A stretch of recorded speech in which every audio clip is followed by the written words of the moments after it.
Oh Deus, obrigado, Pai, por essa manhã. Muito obrigado, Senhor, pelo teu amor, pela tua graça, pela tua misericórdia, Senhor. Obrigado pelo teu cuidado. Obrigado, Deus, porque o Senhor não desiste de nós, Senhor. Pai, obrigado porque nesse primeiro dia da semana nós podemos separar essas primeiras horas, Senhor Deus, para nos encontrarmos aqui, ainda que virtualmente, a maioria de nós, mas com esse compromisso, Senhor Deus, de realmente buscarmos o Senhor nessas primeiras horas do primeiro dia da semana e, portanto, as primeiras horas da semana. E pedimos, Pai, que o Senhor cumpra a tua palavra, Senhor, que diz que quando dois ou três, e onde dois ou três se fizessem reunidos no teu nome, ali o Senhor estaria. Deus, faça-se presente realmente no nosso meio, porque nós precisamos do Senhor, precisamos da tua essência, precisamos da tua presença, do teu discernimento, da tua instrução, da tua capacitação, Senhor Deus, no nome do Senhor Jesus. Pai, que também que se cumpra a tua palavra, já que estamos aqui como igreja do Senhor, a tua palavra que diz que as portas do inferno não prevalecem contra a tua igreja. Senhor Deus, então protege-nos do inferno, protege-nos do mal, protege-nos, Senhor Deus, das nossas próprias dispersões, dos nossos pensamentos, às vezes tentando nos tirar daquilo que o Senhor tem para nós, em razão de tantas ocupações, tantas preocupações, mas que o Senhor, com a tua infinita graça, até nisso haja, Senhor, de maneira que aquilo que o Senhor tem para nós possamos realmente receber, Pai querido, no nome do Senhor Jesus, e que a tua palavra possa produzir o fruto esperado em nós e que nós tanto precisamos, Senhor, no nome de Jesus Cristo. Amém. E aí, a gente continua na leitura? Tem alguém que tem alguma outra coisa que queira compartilhar ou que queira questionar, ou a gente dá seguimento aí em João capítulo 16? Hoje a gente dá continuidade hoje a partir do versículo 16, se for isso mesmo, ou se alguém tem alguma outra proposta para a gente.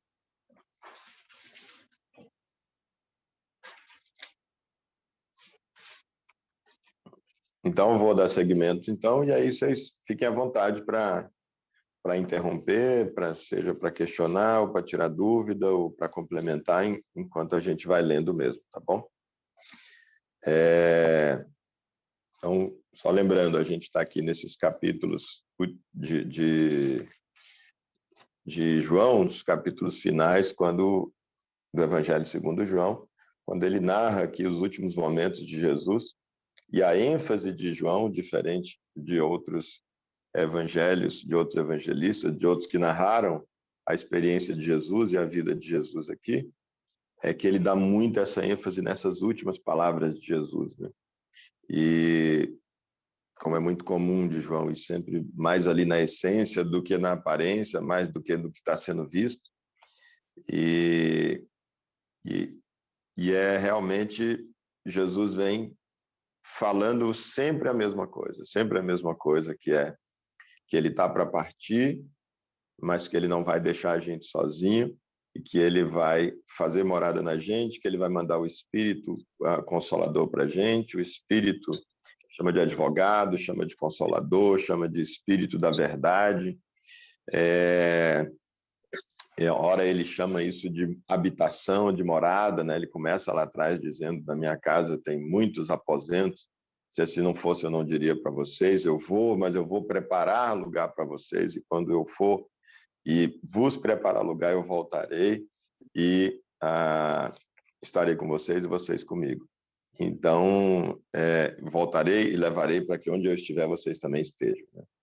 Começa lá, a partir dessa fala, e ele vem, então, fala de habitação e fala do Espírito na gente, porque justamente essa é a ideia, de nós sermos a habitação de Deus através do Espírito Santo, esse Deus que o universo não pode comportar, né? E ainda mais nós, que comparado com o universo, somos microscópicos, né? Sem contar as falhas, só o nosso tamanho já não teria a menor possibilidade da gente ser a habitação de Deus. E esse Deus que não cabe no universo, que tem a terra por estrado, por lugar onde apoiar os pés, de tão grande que ele é, segundo o salmista diz, mas, desculpa, eu falei salmista, mas não sei se foi em Salmo ou se foi quando ele lá está sendo questionado, quando ele está respondendo Davi sobre a proposta dele de construir uma habitação para Deus. Mas fato é, a palavra Deus, então, diz que é realmente lá nesse contexto, lá, quando Davi disse que quer construir um templo para Deus, uma habitação, porque ele tinha um palácio, e ele vai dizer: como é que você acha que você vai construir uma casa para eu poder habitar? É impossível, eu sou muito grande, não há como nada que existe me comportar e me caber. E aí, então, mas apesar disso, ele disse, logo em seguida, aparentemente contraditoriamente, ele disse, eu sei que algumas semanas atrás a gente falou isso, só retomando, quase que contraditoriamente, ele diz, e aparentemente contraditoriamente, ele diz que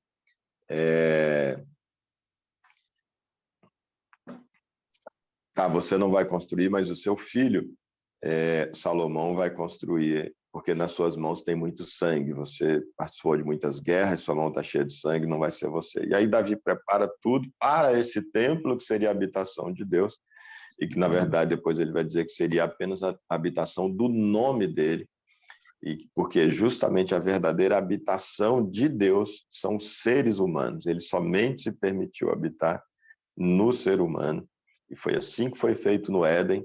Para ser perfeito tinha que ter essa habitação dele. O ser humano abre mão da presença de Deus, abre mão da relação com Deus, da inspiração do Espírito Santo de Deus sobre como viver a vida, abre mão de viver em unidade com Deus para assumir o controle da própria existência.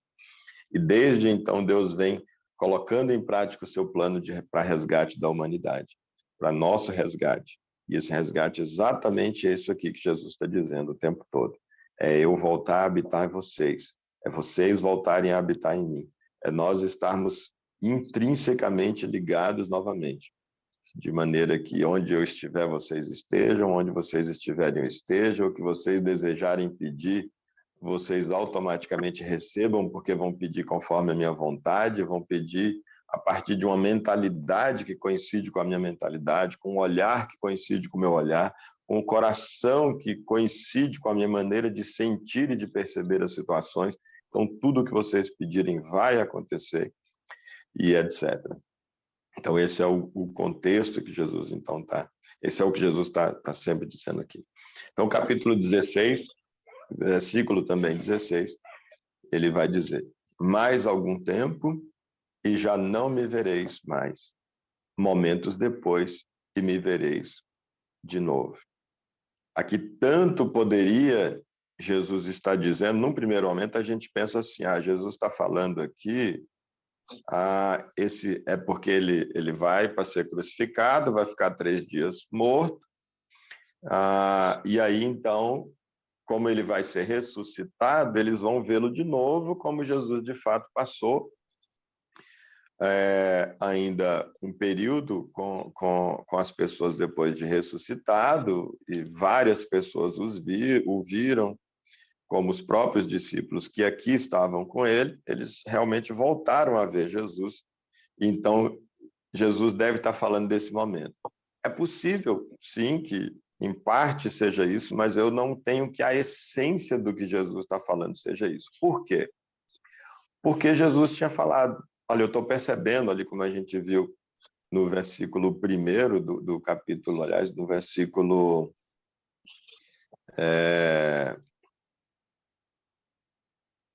Aqui no início do capítulo 16, Jesus tinha dito, eu estou percebendo que quando eu falei para vocês que eu vou voltar para o meu Pai, vocês se entristeceram, o coração de vocês ficou triste.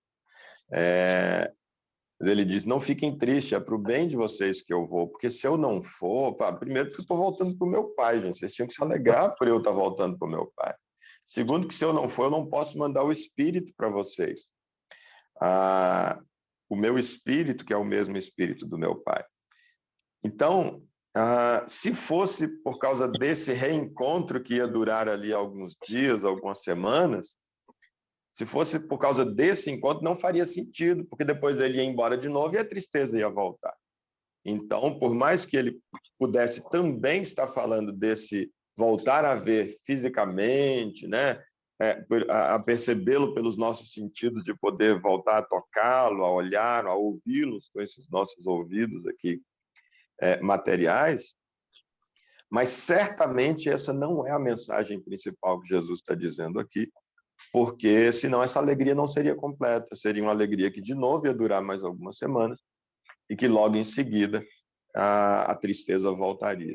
Então, realmente, o que Jesus está dizendo aqui, principal é isso, por um tempo vocês não vão mais me ver, eu encarnado, Deus convosco, Emmanuel, Deus conosco, e portanto convosco, ele daqui a pouco não vai estar mais com vocês. Não vou estar mais convosco daqui a pouco, mas vai passar um tempo e eu vou estar de novo. Por quê? Porque eu vou estar de novo encarnado, Emmanuel, Deus conosco? Não, porque eu vou estar dentro de vocês.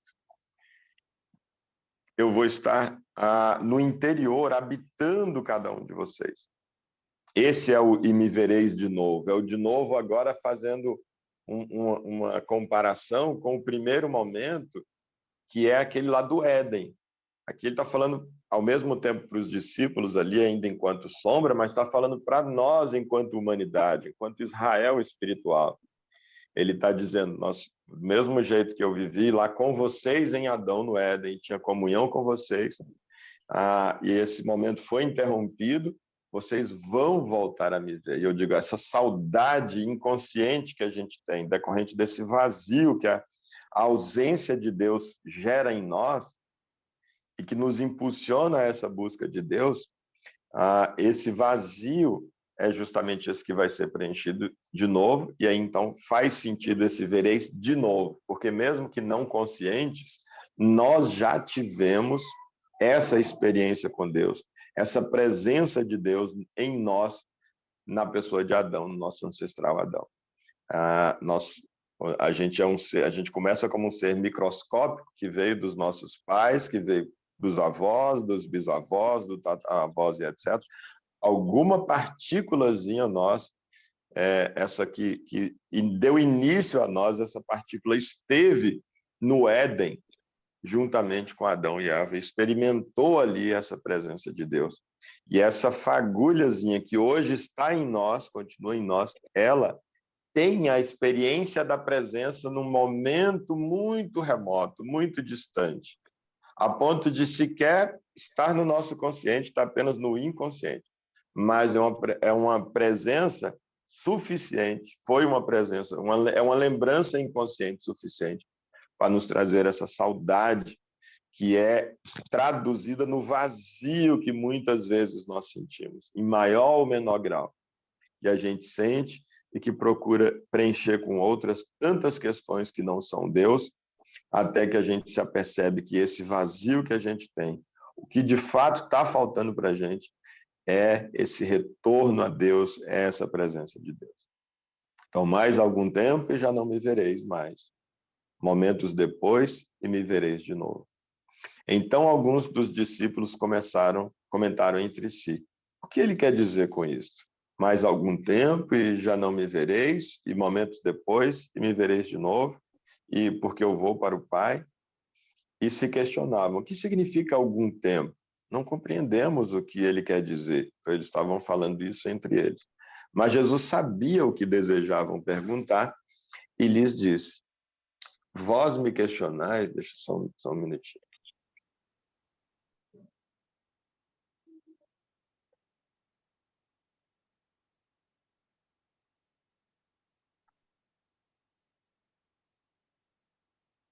Ele diz: vós me questionais sobre o que eu quis dizer quando declarei mais um tempo e já não me vereis, momentos depois e me vereis de novo.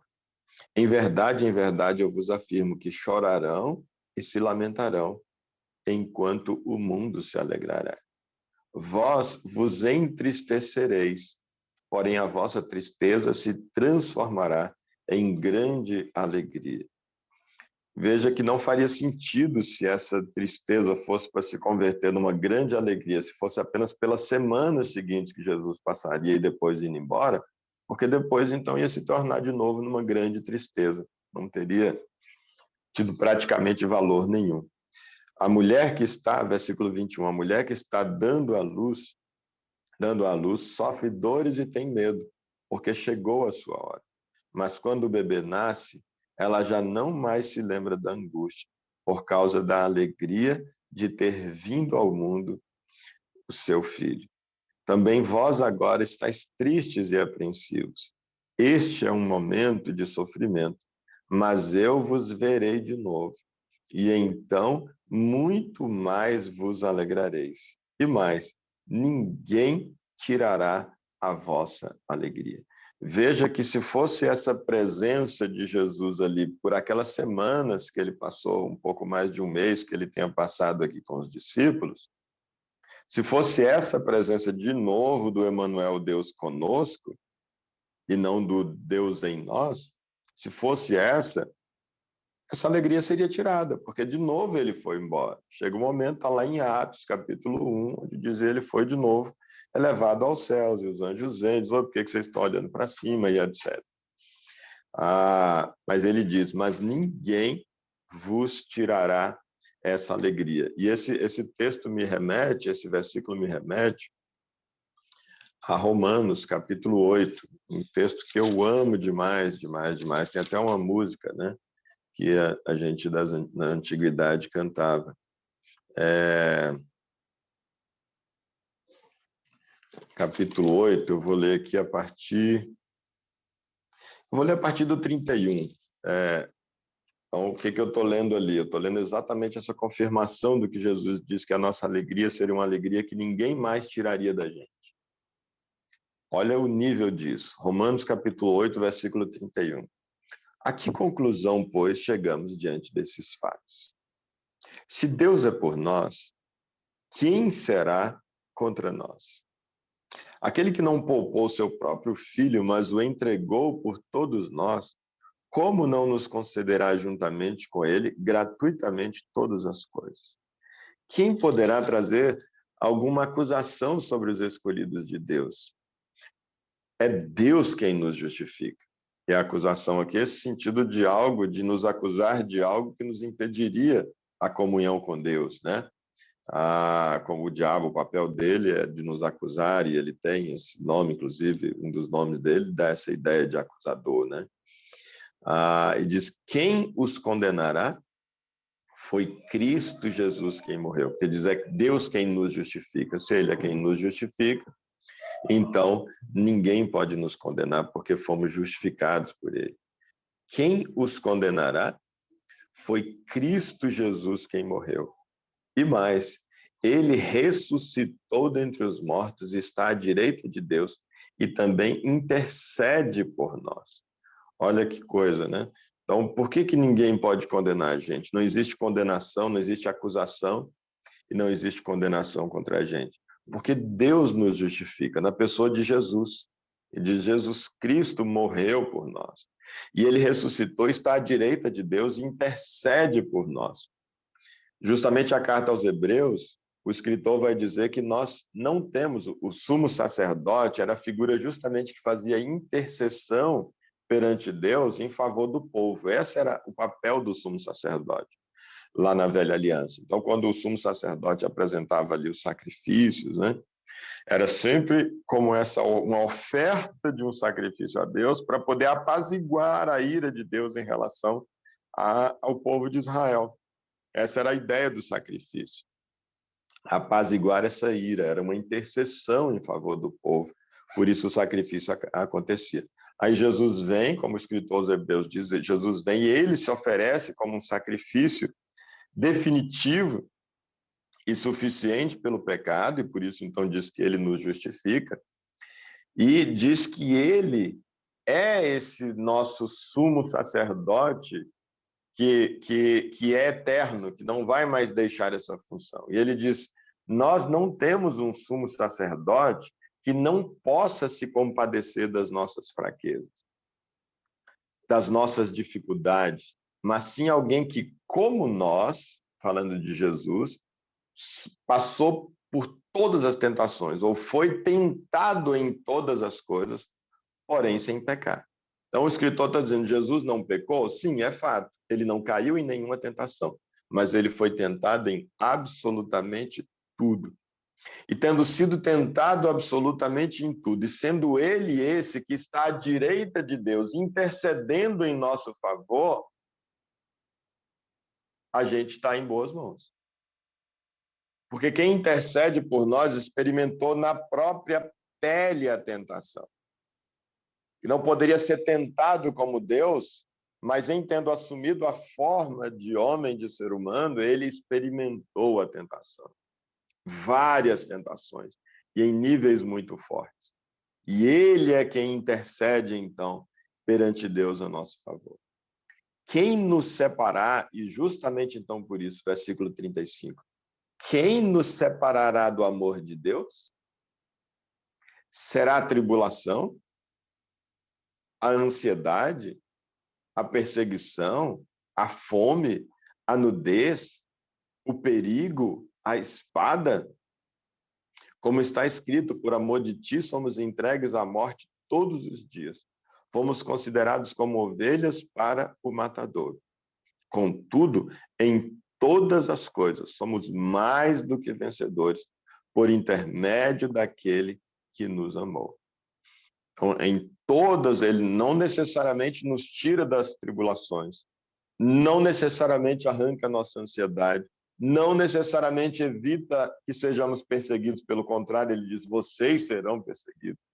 Não necessariamente vai nos impedir a fome, a nudez, a necessidade, né, o perigo, a espada. De fato, os discípulos aqui que estavam aqui com ele, todos à exceção de João, foram mortos, né, foram martirizados em razão, perseguidos e mortos em razão do evangelho.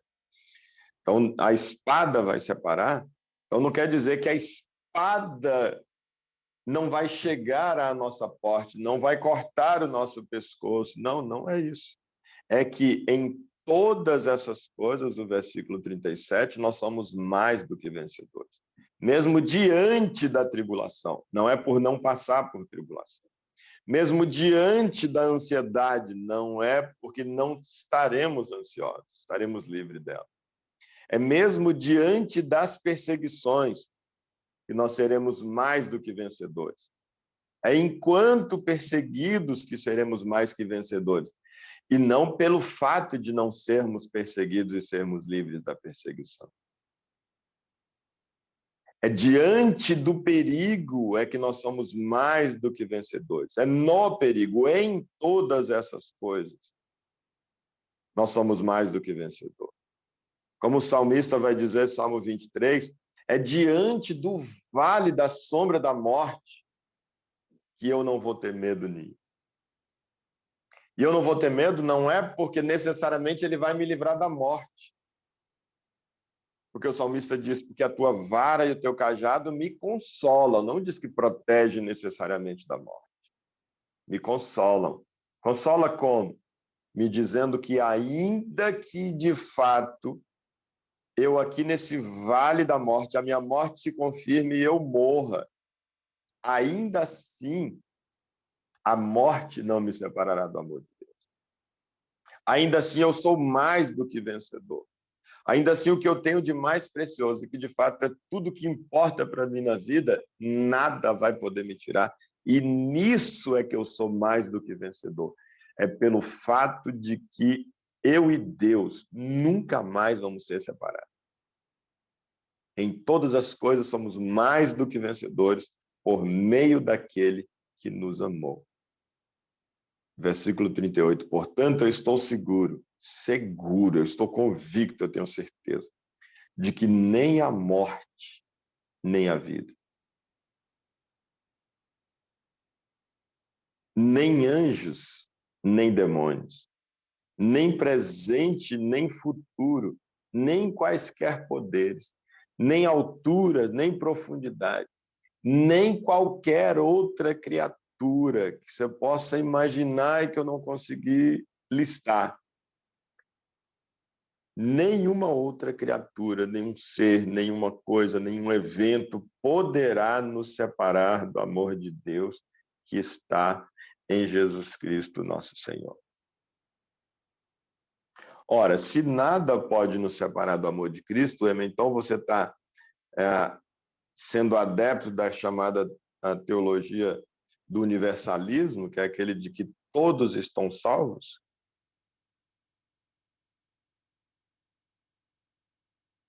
Ninguém vai ser separado de Deus? Então, o inferno, esse lugar de separação, ele não será uma realidade de experiência para os seres humanos? Veja que o verbo que está aqui é que nada dessas coisas pode nos separar.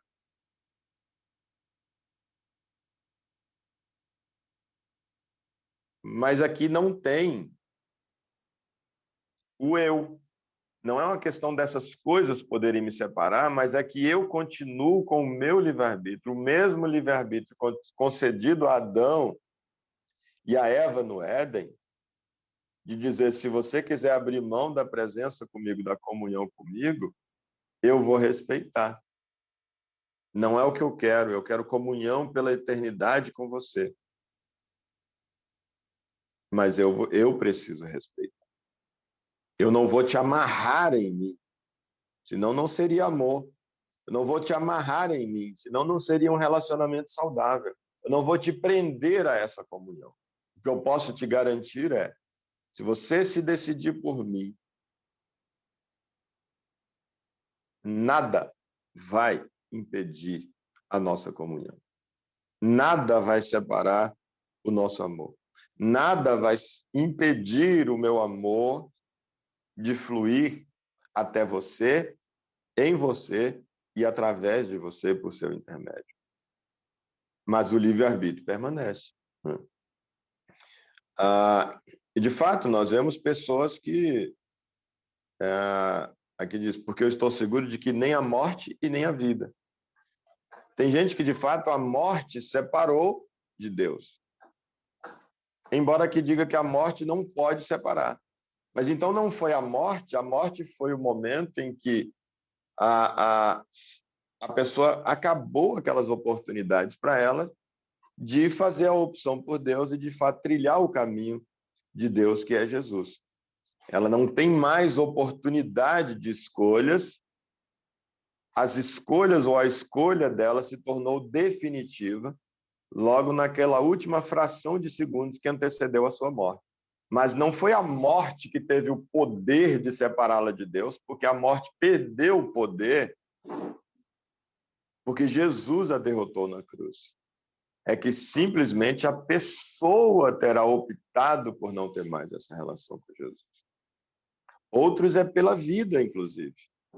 Muitos é pelo fato de ter vida, de ter longevidade, é que acabam, ao longo da sua vida, tomando a decisão de não mais viver em comunhão com Deus, de não mais viver esse amor.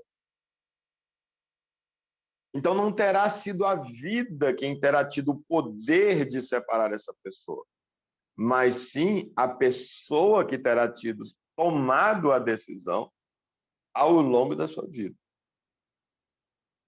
Se tivesse morrido aos 20 anos de idade, ela estava ali muito cheia de Deus, muito presente, muito consciente e tal, mas acabou que a vida dela, o esticar da vida dela ali até lá os seus 40, até os seus 60, até os seus 80, acabou gerando tanta experiência para ela, tanto gosto pela vida, por essa vida aqui, pela carnalidade, pelos prazeres da carne, que ela abriu mão da relação com Deus e abriu mão da eternidade. Ela disse, quer saber? Eu vou assumir o controle da minha vida, ou eu vou manter o controle da minha existência, e eu vou viver a minha vida.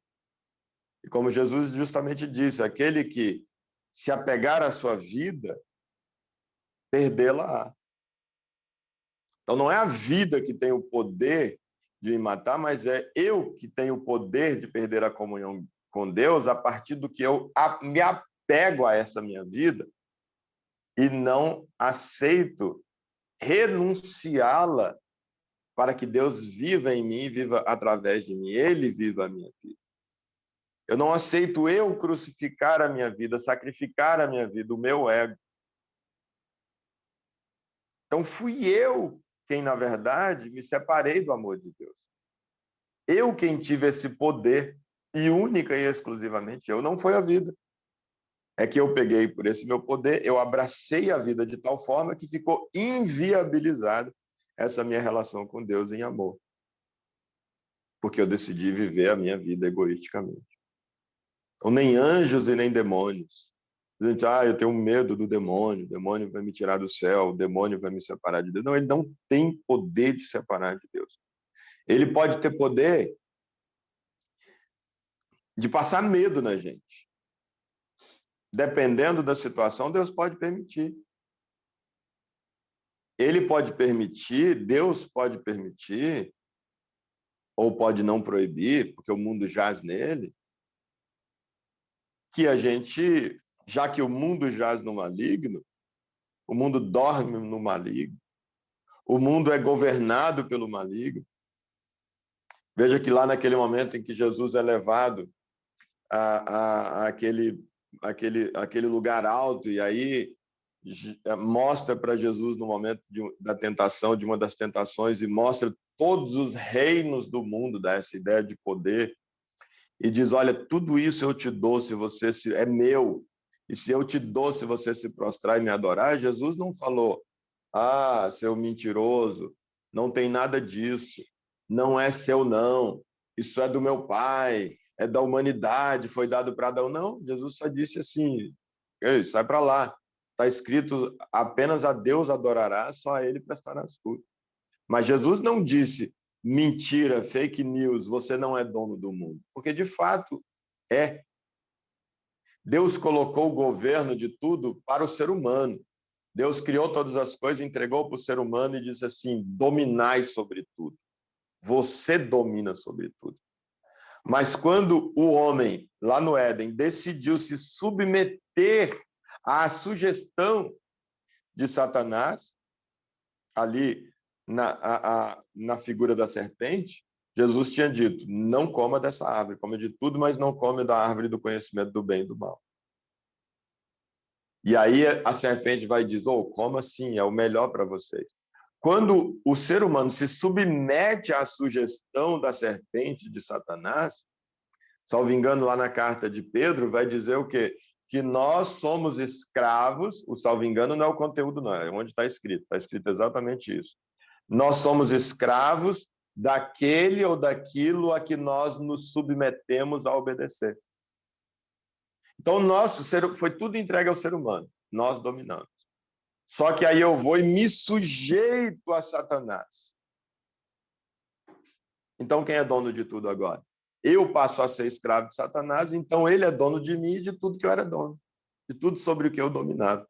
Por isso, Jesus não disse para ele, seu mentiroso, isso é do meu pai que fez tudo. Não, ele fez tudo, mas entregou para o ser humano. E o ser humano entregou de mão beijada mesmo para Satanás. Então, mas nem os demônios que têm poder sobre governos, têm poder sobre esse mundo. Ele tem poder, sim, de colocar doença nas pessoas, ele tem poder de dar emprego, ele tem poder de tirar emprego, ele tem poder de tirar saúde, portanto, ele tem poder de dar saúde. É só ele tirar o tumor, o mal que ele colocou numa pessoa, ele está dando saúde, então ele tem esse poder, sim. Ele tem poder de gerar riqueza, de dar prosperidade para a pessoa, de conduzir os negócios da pessoa de maneira que a pessoa se dê bem e fique rica.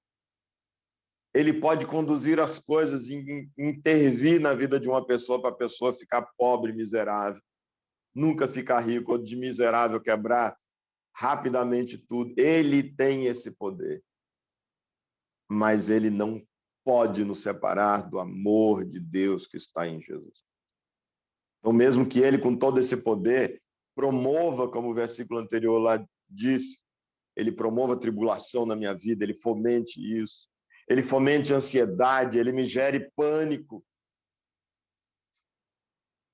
ele promova perseguição, miséria, espada sobre mim, mas ele não vai conseguir me separar, ele não pode, ele não tem esse poder de me separar do amor de Deus que está em Jesus Cristo. Nem o presente, nem o futuro.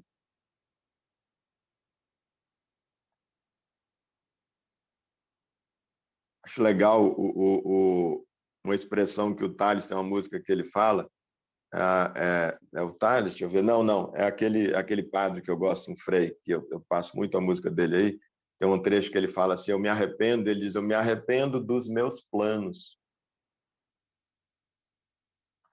Às vezes os planos que a gente faz para o futuro da gente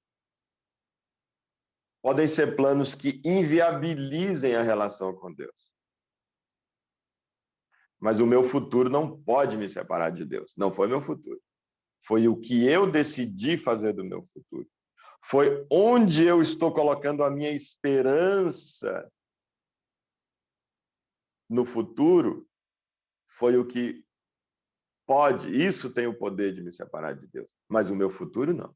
O futuro não tem o poder de me separar de Deus, por mais incerto que ele seja. O futuro em si, não. Mas onde eu... Como tem um texto também na Bíblia que diz, maldito o homem que confia no homem.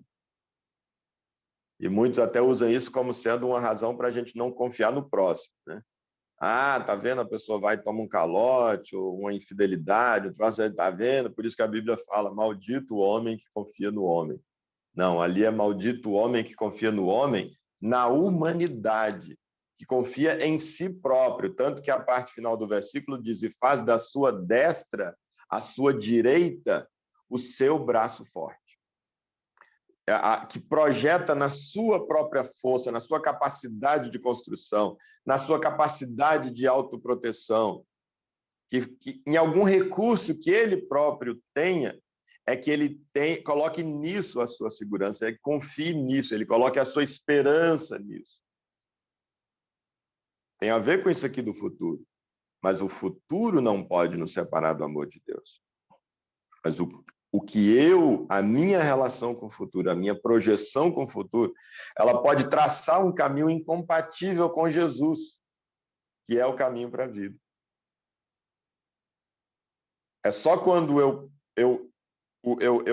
projeto o meu futuro nas balizas, nas margens do caminho que é Jesus, eu projeto o meu futuro de maneira condizente, conciliável, compatível com os balizamentos, com as margens do caminho que é Jesus, é que o futuro não pode me separar de Deus.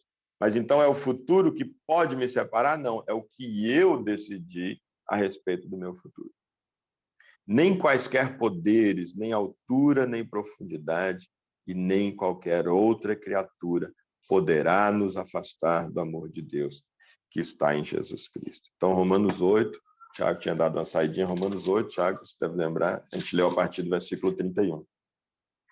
Justamente porque aqui Jesus tinha dito aqui, no versículo que a gente estava, aqui no versículo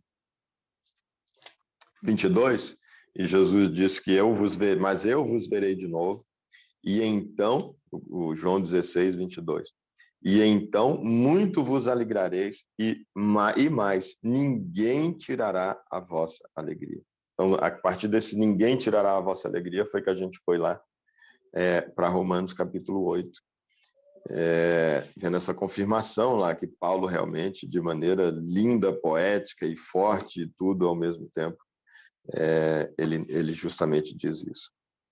Então, por isso que eu falo, essa coisa de Jesus, de vocês vão me ver de novo, não está falando daquelas semanas, um pouco mais de um mês, em que Jesus os viu de novo. Está falando desse reencontro da habitação, desse reencontro da presença de Deus em nós, como foi no Éden, no primeiro momento no Éden. Porque mesmo os discípulos não experimentaram isso. Eles experimentaram o Deus conosco, mas não experimentaram o Deus em nós, a não ser após a ascensão de Jesus, e eles então lá, aguardando no local orientado, e aí desce o Espírito Santo, enche eles, agora sim, a partir daquele momento, eles experimentaram o Deus em nós, o Deus neles, e aí realmente tudo mudou. E é essa presença que nada poderia separar, como de fato não separou.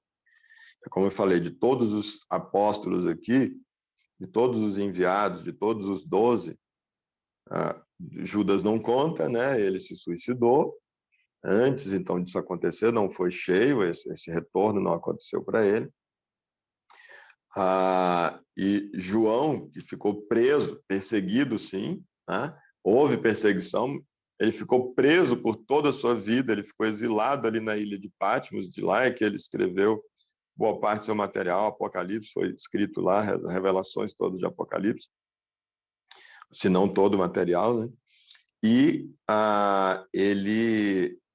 mas todos os outros 10 foram, segundo a tradição da igreja, os relatos dizem que todos eles foram mortos, foram martirizados por causa do evangelho.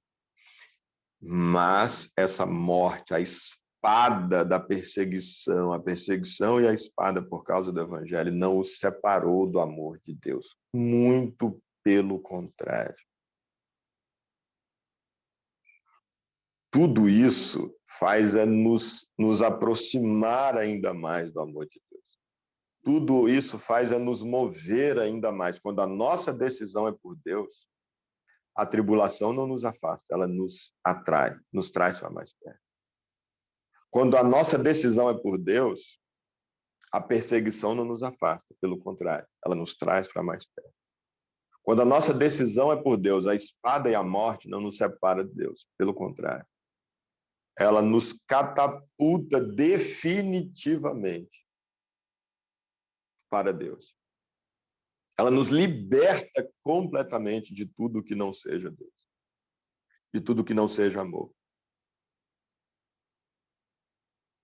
E é por isso, repito, que o salmista podia dizer com tanta tranquilidade, no capítulo 23, ainda que eu ande pelo vale da sombra da morte, eu não terei medo nenhum.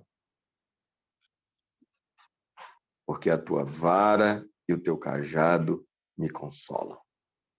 Porque diante da morte, quando aquele ser com a foice aparecer diante de mim e eu encarar e dizer, agora a minha chegou, e claro que eu estou usando uma expressão, né, que a gente tem como sendo da morte, não é isso que deve acontecer. Nessa ideia, eu estou no vale da sombra da morte, já está aqui, eu já estou vendo a luz. Eu já estou vendo a luz. E, de repente, alguém, inclusive, começa a gritar e eu escuto alguém gritando, foge da luz, foge da luz. Eu vou dizer desculpa, não vou fugir, não. Eu vou correr para ela. Sem medo da morte. Eu costumo distinguir, pela minha experiência, eu entendo que eu não tenho medo da morte. Porque a morte é o que me liga definitivamente para Deus, a Deus. E ela pode acontecer exatamente nesse minuto. Exatamente nesse minuto. Eu não tenho o menor medo dela. O que eu tenho medo? Da dor no momento da transição. Se ela for a partir de uma doença que for me levar aí por algum tempo sofrendo, eu tenho medo. Eu tenho medo de dor, sou muito fraco com dor. Uma das coisas que eu penso, meu ombro desloca, na hora de morrer, eu cair em cima do ombro e ficar torcido, enquanto a minha vida não se esvai, eu ficar ali sentindo a dor do meu ombro deslocado, essas coisas. A impressão que eu tenho é que o único medo que eu tenho é da dor física que pode anteceder esse momento por um curto espaço de tempo ou por um longo espaço de tempo. Mas e se ele acontecer por um longo espaço de tempo?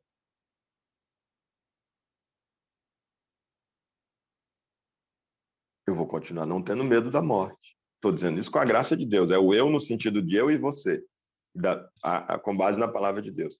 E da minha parte, é confiado nessa graça de Deus. Uma dor que passa um dia, passa 2 dias, passa um mês, seja da perseguição, seja da doença, seja do que for. E passa um mês, e passa um ano.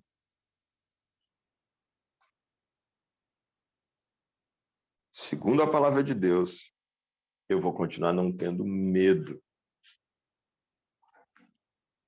A preferência continua sendo, puxa, eu preferia ter ido, como eu costumo dizer, eu queria morrer dormindo, e acordar já está no céu.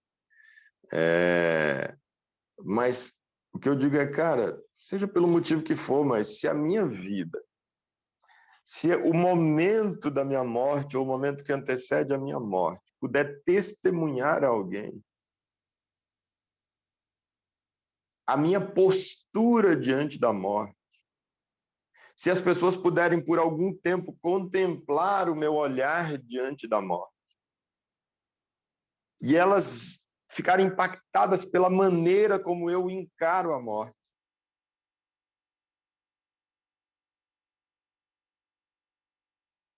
por pouco tempo ou por um longo tempo, mas se isso puder servir para impactar alguém, para ela dizer, eu quero esse negócio que o Emer tem, eu quero esse negócio que o Thiago tem, esse negócio que o Pedro tem, esse negócio que a Cirleide tem, esse negócio que a Inesita tem, que a Carol tem, eu quero esse negócio para mim. Eu vi quando ele estava para ir. Cara, eu olhei nos olhos dele, não tinha um pingo de medo. Eu voltei na semana seguinte, eu visitei, não tinha um pingo de medo. Eu visitava ele, eu vi. Que a Erenice tem. Que a Erenice tem. Obrigado, Inesita. Eu falei, faltou alguém, mas agora vai. Obrigado. Eu quero esse tipo de olhar para mim. E aí isso gera impacto, a gente vai embora, mas a pessoa ficou aqui com aquele olhar que eu tive essa experiência com algumas pessoas. Teve algumas pessoas que eu conheci e que encararam esse vale da sombra da morte, e algumas ainda estão encarando, que você olha para essa pessoa, você não vê um pingo de medo, um pingo de receio, que você fala assim, cara, é isso que eu quero para mim. É isso que vai, cara, é isso, eu quero isso para mim. Então, se tiver que estar numa cama de hospital, mas para que as pessoas que possam nos visitar puderem ser impactadas, pelo menos se eu não puder ter ganhado ninguém na minha vida, com as minhas muitas palavras, mas se eu puder ganhar alguém, uma pessoa que seja, no meu leito de morte, sequer podendo externar uma palavra, mas se ela puder olhar no meu semblante, puder ver paz, tranquilidade, serenidade diante do vale da sombra da morte, todo o possível sofrimento que a terá antecedido terá valido a pena. Porque, como Jesus diz antes, justamente aqui, embora o que ele está falando é esse momento da ausência, mas que depois passe a alegria, você nem lembra mais, mas se aplica a isso. A mulher, quando está dando à luz, ela sofre dores e tem medo. Isso aqui se aplica a esse momento. A pessoa que está ali, está na iminência de morrer, morre, não morre, será que Deus vai curar, não vai curar? E está nessa dor ali, tanto a psicológica quanto até a dor física. E ela está nessa dor porque chegou a hora dela. Está chegando o momento da luz e ela está ali com dores físicas e psicológicas. Mas quando o bebê nasce, ela já não mais se lembra da angústia, por causa da alegria de ter vindo ao mundo seu filho. É a mesma coisa. Então, cara, você está ali no sofrimento, você diz, cara, mas vai passar, porque nada me separa do amor de Deus, ou porque ele vai me curar e eu vou voltar e ter mais um tempo aqui, ou então porque ele não cura e eu vou embora. E fato é, quando eu for, a alegria vai ser absoluta e completa, a ponto de eu não vou nem lembrar desse sofrimento que está acontecendo aqui. E se ele vai, então, poder servir de bênção para alguém, ótimo. Aliás, que seja o único pedido nosso para dizer, Deus, não tem sentido esse sofrimento, a não ser que o Senhor puder usar esse sofrimento para ganhar pelo menos uma pessoa, que, de acordo com o Senhor, uma alma vale mais do que o mundo inteiro. Então, vale mais do que toda dor que eu, porventura, tenha que passar. Agora, só não me deixa, Jesus, o amor que o Senhor tem por mim, só não me deixa passar por uma dor vã, por uma dor que não tenha nenhuma utilidade, que me gere sofrimento sem utilidade eterna para ninguém. Agora, se for para isso, paciência, continuo preferindo dormir e acordar no céu. Mas se o Senhor quiser, se for para o Senhor usar isso para alguém, como Jesus disse, não seja feita a minha, mas a tua vontade. Versículo 23. E naquele dia não me pedireis mais nada. Naquele dia quando? Nesse dia em que eu vou voltar para vocês, em que eu vou estar habitando vocês, como a gente viu na semana passada, né? Em que essa lei é impressa na nossa mente, no nosso coração. É desse dia que Jesus está falando. Que por mais que ele está falando do céu, mas é de um céu que começa aqui. que aqui ainda não é absoluto, aqui ainda é cheio de dualidade, aqui ainda é cheio de contradição, de tentação, de luta, mas, portanto, também de vitória. Mas é do céu que ele está falando. É desse céu que Jesus, quando começa o ministério, esse reino de Deus, esse céu, que ele diz, é chegado o reino de Deus. Ou uma outra versão que diz, o reino de Deus está ao vosso alcance. É o chegado que ele diz, o sentido ali é o de, como se a ideia de que você já pode alcançá-lo. Ele já está à nossa disposição. Ele é algo para além, para a eternidade, sim, mas ele começa aqui. Inclusive, ele não será uma realidade para ninguém que não tenha começado a vivenciá-lo aqui. E isso é muito sério. Quantos de nós e quantas vezes a gente está, eu quero ir para o céu, Maranata, vem, Senhor Jesus, me leve, etc.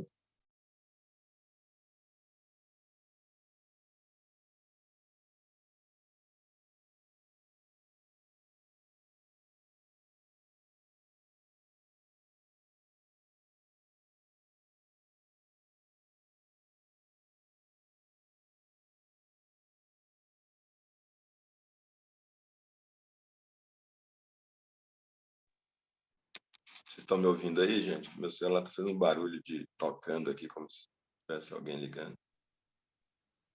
Agora sim. Agora sim. Então tá. Então, quando estiver tocando, eu paro de falar, que eu vou saber que vocês pararam de ouvir, tá? Ele está no Não Perturbe aqui, não era para estar acontecendo isso. Se ficar mudo aí, é porque está acontecendo isso e eu não falo, eu espero, tá bom? Eu me perdi agora aqui. Se vocês conseguirem me ajudar. Estava no 22 no 23. E naquele dia não me pedireis mais nada. Qual dia? Esse dia que ele volta para nós, que vai habitar em nós.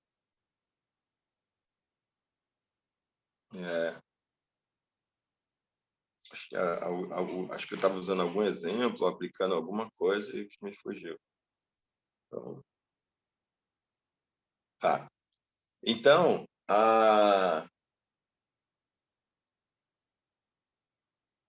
não era para ser. Ou era. Se for, Deus vai trazer de volta. Naquele dia, não me pedireis mais nada. E eu verdadeiramente vos asseguro que... que o céu, né? Que o céu, às vezes a gente pensa, então é de Deus mesmo, que voltou, falei... se não for, cala minha boca de novo, Jesus. Então, o céu, ele é para ser começado a experimentar aqui. A nossa referência disso na sombra, como eu enfatizo muito lá no livro, no capítulo 4, é exatamente essa, que Jesus não entregou o céu deles de mão beijada. O céu deles de mão beijada. O céu deles era aquela terra prometida lá, que manda leite e mel. Essa região hoje tumultuada mesmo ali da Palestina. Aquele era o céu para eles. A promessa era desse lugar lá para eles. Esse é o equivalente ali na sombra ao nosso céu. É esse lugar que emana leite e mel, lugar que tudo planta dá, onde vocês vão ser cabeça e não cauda, etc, etc, etc. Os filhos de vocês vão viver muito, vocês vão viver muito, não vai ter estéril, etc.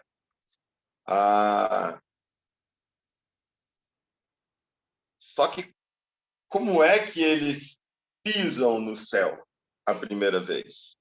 Eles não pisam lá no céu e... que coisa linda, que legal. Gente, olha aquela ali, olha o passarinho. Não, eles entraram lá dando taca e tomando taca. Eles entraram lá guerreando, guerreando. O céu começa assim, ele começa com guerra, ele começa com luta, ele começa com a gente vencendo os habitantes do céu que nos está prometido. Esse terreno, essa frase ficou meio estranha, mas vamos lá. Bem compreendida. Esse terreno que tem prometido, existiam vários povos ali que moravam, que habitavam aquele lugar, aquela terra. E eles chegam, então, e vão começar a lutar com aqueles povos um a um, o que está nessa região. Vamos lá, vamos juntar aqui, vamos combater eles. Agora bora aqui, vamos combater o de cá. Agora vamos combater o de cá. Exatamente como nós fomos feitos céu, habitação de Deus. Só que lá no Éden, nós abrimos mão da presença de Deus, os inimigos vieram e tomaram conta. A partir do egoísmo nas mais variadas áreas da nossa vida, a gente foi dominado pelo mal. Na área da sexualidade, na área das finanças, na área de não sei o... Tudo que é área que você puder imaginar da nossa vida está permeada por isso. E aí, então, agora a gente precisa, a partir do momento que Deus... Moisés é um dos tipos de Deus. Tipo é essa figura, né? Um dos que lá na velha aliança, na sombra, representavam o próprio Jesus. Deus não, Jesus. Moisés é um desses tipos de Jesus. Moisés, então, Jesus é como esse Moisés que para nós chega e diz assim, bora lá, que Deus mandou vir aqui conduzir vocês em direção ao céu, conduzir vocês em direção à terra prometida, conduzir vocês saindo da escravidão, manifestando autoridade perante Faraó, que ali representava Satanás, o imperador, o dominador desse mundo para quem nós entregamos. A autoridade, então, para chegar e fazer os milagres necessários e etc., com autoridade para poder conduzir vocês à terra prometida. Mas, ao chegar lá, assim como Moisés, quando chegou na terra prometida com o povo, na verdade, sucessor dele, né? Ele chegou até a porta e Josué, então, deu continuidade. Mas, então, da mesma forma como, então, eles chegaram e tiveram que lutar para conquistar cada terreno que tinha sido dominado pelo mal, da mesma forma, Jesus estará conosco para guerrear as guerras necessárias nas mais variadas áreas da vida da gente. Ele não vai entregar de mão beijada, mas ele promete que vai guerrear conosco e ele promete que se a gente não abandonar a batalha, a vitória vai ser nossa. Como Romanos lá diz, nós somos mais do que vencedores em todas essas coisas, é o texto que a gente leu em Romanos. A grande vantagem nossa é que o desfecho dessas batalhas já está escrito. É como alguém, gosto da expressão, essa semana eu ouvi de novo, alguém diz assim, tipo, não, eu estou tranquilo porque eu já li o final do livro, a última página do livro. Essa ideia de eu já li Apocalipse. Eu não quis esperar o desfecho para ver no que ia dar, eu fui lá e li. Lá disse que eu sou vencedor. Lá já disse que eu sou mais que vencedor. Acabou, velho. Eu posso perder uma batalha ou outra, mas a guerra é minha. Eu sou mais que vencedor em Cristo Jesus. Então, em cada área da minha vida, o Espírito Santo, esse que é o Espírito de Jesus, que é o caminho, ele vai chegar numa área da minha vida e vai dizer assim, Wemi, então, a gente vai precisar trabalhar isso aqui, ó, isso aqui não está legal. Olha quem está dominando aí. Olha o que isso aí em você produz. Olha o que gera nas pessoas. A gente vai ter que trabalhar isso aí embora. E aí ele vai dar início a um processo de santificação numa determinada área da minha vida. Eu digo, vamos embora. Vai doer um pouco, mas eu vou estar aqui contigo, então bora. Pega na minha mão aqui. E aí a gente vai vendo. Aí tem uma outra, você puxa. Pisei na bola de novo. Não, mano, calma. Estamos aqui, eu te perdoo. Você já foi perdoado, aliás. Jesus já tinha levado isso daí. E eu vou dizer, Deus, me perdoe. Não precisa nem pedir perdão. Você só tem que estar arrependido. Jesus já levou. Vamos embora, você vai ter outras oportunidades. E, de repente, vem uma outra área. Aí, de repente, aquela área que eu já estava vitorioso, achava que já tinha, diz, olha, então, sabe essa área aqui? A gente vai dar uma aprofundada nela agora. A gente vai avançar mais aqui. E a recomendação, a mesma recomendação que tinha lá para o povo de Israel, é a recomendação para nós. Deus mandou Moisés dizer para o povo assim, não sei se Moisés ou Josué mandou dizer assim, Cada povo contra o qual eu mandar vocês guerrear, vocês vão lá, vão guerrear e vão destruir tudo. E todos. Não deixa ninguém. Porque se vocês deixarem alguém dos inimigos habitando a terra junto com vocês, se não expulsar todo mundo, se vocês fizerem alianças com alguns, os melhores dentre os inimigos, com as melhores das razões, eles vão crescer e vão expulsar vocês da terra onde eu estou colocando vocês e vão dominar vocês. Esse foi o grande erro do povo de Israel. Eles não destruíram tudo, eles não expulsaram tudo, eles fizeram aliança com os povos, eles se casaram com o pessoal dali, que adorava outros deuses, que tinha outros valores. E eles acabaram crescendo contra o povo. Até hoje está lá a Palestina. Dá uma olhada se eles estão vivendo o céu na terra ali. Se essa terra que mana leite e mel ali para o judeu, como é que está para eles? Exatamente por quê? Porque os inimigos não foram expulsos definitivamente, mas eles guardavam o que tinha de melhor.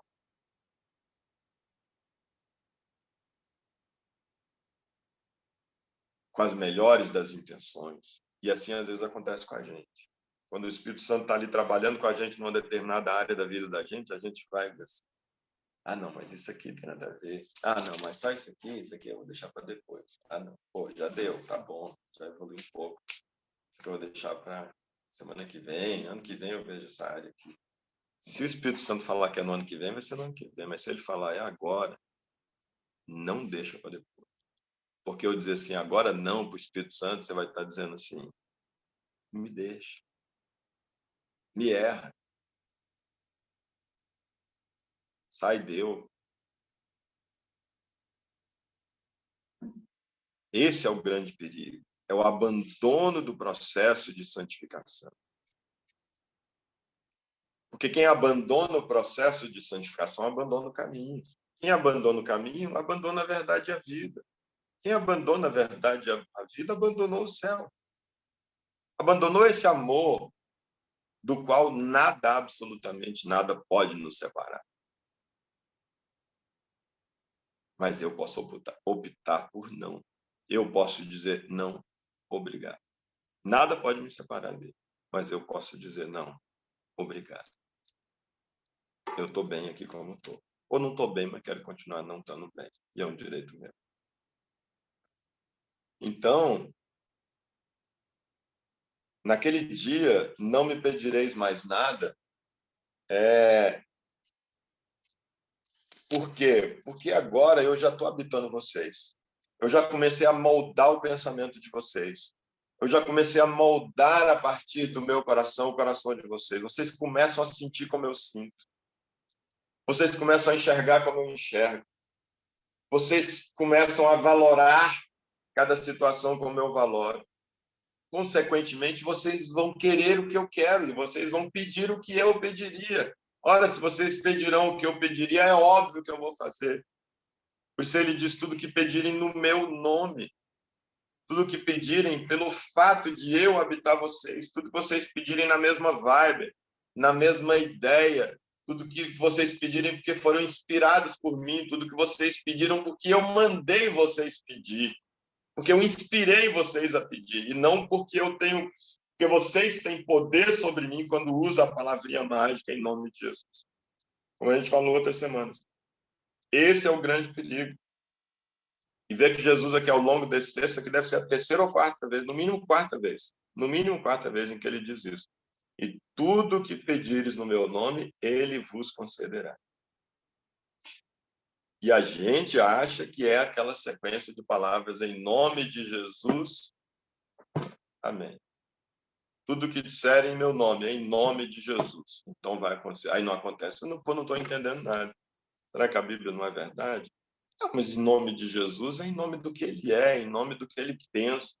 É em nome, é orar de acordo com o que ele me inspirou, ou, em outros termos, me mandou até pedir, já que ele é o que governa sobre a minha vida.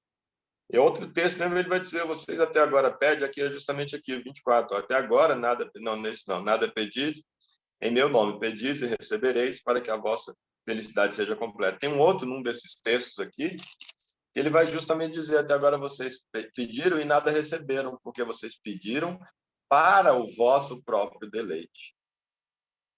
É a oração que eu oro não por inspiração do amor, mas é a oração pela inspiração do meu próprio umbigo.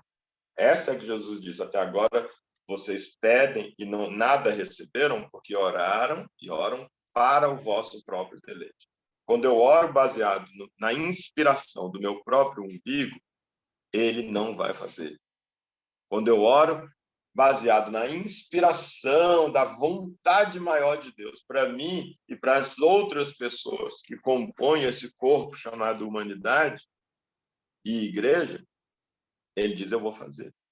Afinal, eu mesmo inspirei vocês a fazer isso. É como Jesus está lá diante do túmulo de Lázaro e vai orar para Lázaro ser ressuscitado. Foi inspirado por Deus para ir lá, para ressuscitar. A vontade de Deus era que ele fosse lá e ressuscitasse Lázaro para testemunhar. Um dos sinais de que ele era o Messias é que ele ressuscitaria mortos. Então ele tinha esse discernimento em Deus de que Lázaro ia ser ressuscitado. Então, quando ele chega para orar, ele diz, pai, na verdade, eu estou orando aqui, mas é para edificar eles aqui, porque eu sei que o Senhor vai fazer. Então, o pedido dele é um pedido da consciência de que é um pedido para edificar as pessoas, para elas saberem que foi o Senhor que fez, para eu não ficar com o teu mérito. Porque eu poderia, ao invés de dizer assim, em nome de Jesus, Lázaro, sai daqui, Jesus dizer, Lázaro, sai daí, eu poderia, e não atribuir, não orar, e dizer, pai, ressuscita Lázaro, eu podia dizer, e o mérito ia ficar só para mim, ele ia saber que eu tenho um vínculo com o Senhor. Mas quando eu oro de pai, ressuscita Lázaro, eu estou transferindo o mérito disso aqui para o Senhor, e que já era uma vontade que já ia acontecer, porque o Senhor disse que ia acontecer. Mas, porque a minha vontade está em sintonia com a do Senhor. E eu digo isso, gente, com uma certa propriedade, porque eu, possivelmente, muito mais do que todos vocês juntos, experimentei altos dilemas por causa desse negócio do em nome de Jesus não funcionar. Por causa da minha deficiência. Desde que eu me entendo por gente, até um determinado momento, até os 20 e poucos anos de idade, não, menos. Acho que orar mesmo pedindo até, sei lá, o iniciozinho da juventude. Mas desde que me entendo por gente, eu orava em nome de Jesus. Eu ia nos lugares para as pessoas orarem em nome de Jesus, e elas oravam em nome de Jesus. E várias vezes eu acreditava, é hoje que eu vou andar. E eu não andava. E muitos até diziam, alguns até diziam, chegaram a dizer, você não anda porque você não teve fé. Porque a pessoa vai dizer assim, olha, eu sou servo de Deus, eu sou ministro de Deus, eu estou orando em nome de Jesus. Jesus disse, se orar em nome de Jesus, vai rolar. Eu falei em nome de Jesus e esse cara não andou, Jesus disse que tem que ter fé. Pô, então tu não teve fé, né, cara? Então a culpa é tua. Então jogava ainda para cima de mim a responsabilidade. Realmente eu dizia, poxa, é verdade, o cara orava em nome de Jesus. De fato, ele disse que tudo que pedisse no nome dele, o cara é pastor, o cara é missionário, o cara é um cara de Deus mesmo. O que está rolando aqui? O que está pegando, gente? Será que isso é mentira? Será que Deus não existe? Será que Deus não tem mais esse poder todo? Será que ele existe, mas ele gastou o poder ao longo desse tempo todo e não tem mais esse poder todo? Ou ele existe e tem esse mesmo poder que tinha, que a Bíblia diz que ele tem, mas ele não me ama, então? Será que é isso? As três coisas não podiam a coexistir na minha cabeça a partir da minha realidade. E aí, então, um dos textos da palavra de Deus que abriu os meus olhos foi aquele que diz que a fé vem pelo ouvir e ouvir a palavra de Deus. Então, não é da fé que eu tinha, que eu saía de casa e que eu ia até a pessoa que ia orar por mim, e que eu tirava o aparelho das minhas pernas, largava a muleta e tentava pisar no chão sem nada e espatifava no chão. Não é essa a fé. Essa eu tinha, óbvio. Todas as pessoas que foram até Jesus tinham fé de que Jesus as curaria.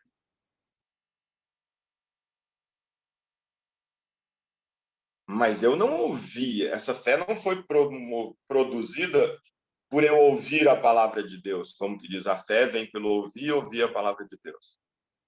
Essa fé, para curar e para ser curado, eu tenho que ouvir a palavra de Deus. Eu não ouvi nenhuma vez Deus dizendo para mim assim, Wemer, vai lá no missionário fulano de tal e você vai ser curado. Não foi. Nenhuma vez aconteceu. Ou Wemer, agora vai lá na frente, o Espírito, Deus, falando para mim assim, Wemer, vai lá na frente, hoje chegou o seu dia. Nunca. Eu sempre tive a esperança, uma fé humana de que agora teria chegado o meu momento. Mas nenhuma delas, Deus falou comigo. E estou certo que em nenhuma delas, Deus falou com a pessoa que estava ali ministrando. Ora por aquele rapaz ali, por aquele garoto que tem essa deficiência, e ele vai andar. Eu tenho absoluta certeza. Porque se Deus tivesse mandado um deles orar por mim, eu teria sido curado. Teria sido gerada a fé, que é a fé que de fato cura. A fé vem pelo ouvir a palavra de Deus, tem a ver com essa sintonia com a vontade de Deus. Onde eu orei em nome de Jesus, eu orei pedindo aquilo que Jesus me mandou pedir. Eu orei determinando algo que Deus me mandou determinar. Eu orei para que algo que Deus já disse que quer que aconteça, cara. Porque agora eu tenho a mente dele, eu tenho no coração a lei dele, a vontade dele impressa na minha mente, no meu coração, como a gente viu no início do capítulo 16. E há, de fato, relato de muitas pessoas, algumas das quais eu conheço pessoalmente, que têm dom de verdade de cura, e eles relatam situações dessas assim, em que o Espírito Santo realmente falou com a pessoa, vai lá e faz assim, assado, e vai lá e aconteceu, e o milagre aconteceu. E de coisa também, de Deus não ter mandado ter lá e nada aconteceu. Então, esse orar em nome de Jesus é ter orado porque ouviu a palavra de Deus, essa palavra de Deus que gera a fé, de que, óbvio, se ele diz que vai fazer uma coisa, ele vai fazer. Se essa é a vontade dele, ele está dizendo para eu pedir isso, ele vai fazer. Por isso ele diz, e tudo que pedires ao Pai, ele o concederá a vós, em meu nome. Então, embora aqui ele mudou a ordem, mas só para ver que realmente o 15:7, se permanecerdes em mim, capítulo 15, versículo 7, e as minhas palavras permanecerem em vós, pedireis o que desejais e vos será concedido. Então, se as minhas palavras permanecerem em mim, isso é orar em nome de Jesus, é orar a partir das palavras de Jesus que foram impressas na minha mente, que foram impressas no meu coração. Eu acho que a gente terminaria por aqui. E a gente dá tempo aí, se alguém quiser ainda complementar alguma coisa antes da gente tomar a ceia. E a gente toma a ceia pensando nisso, mas eu retomo sobre no momento da ceia, se alguém quiser compartilhar alguma coisa, completar, questionar e etc.